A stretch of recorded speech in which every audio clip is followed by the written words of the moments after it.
Bienvenue pour un nouveau mot et une nouvelle histoire. Aujourd'hui, on va voir ensemble le mot obstacle.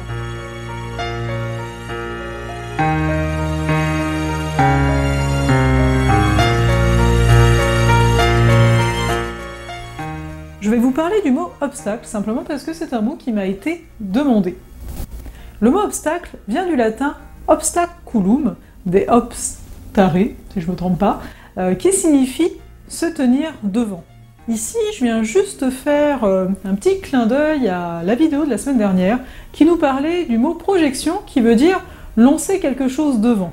Comme vous l'entendez, quelque part ces deux mots, obstacle et projection, nous parlent de quelque chose qui est devant nous, et là, pour être plus précis, avec le mot obstacle, c'est quelque chose qui est devant nous.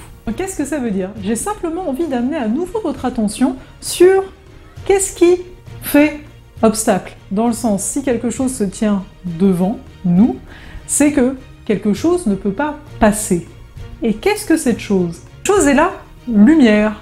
Quelque part, on pourrait dire que nous-mêmes, ici, avec notre corps, on fait obstacle à la lumière. C'est pour cela que nous avons une ombre. Si la lumière pouvait nous traverser, l'ombre n'existerait pas. Ainsi, pour ramener à la définition dans laquelle on va utiliser ce terme-là, de se dire il y a un obstacle, il y a quelque chose qui m'empêche finalement d'avancer, c'est de se dire qu'est-ce qu'il y a à l'intérieur de nous qui n'arrive pas à passer à travers nous. Pour le dire encore autrement, c'est d'aller voir à l'intérieur de nous qu'est-ce qui nous fait voir ce qui nous arrive, la situation, peu importe, comme un obstacle.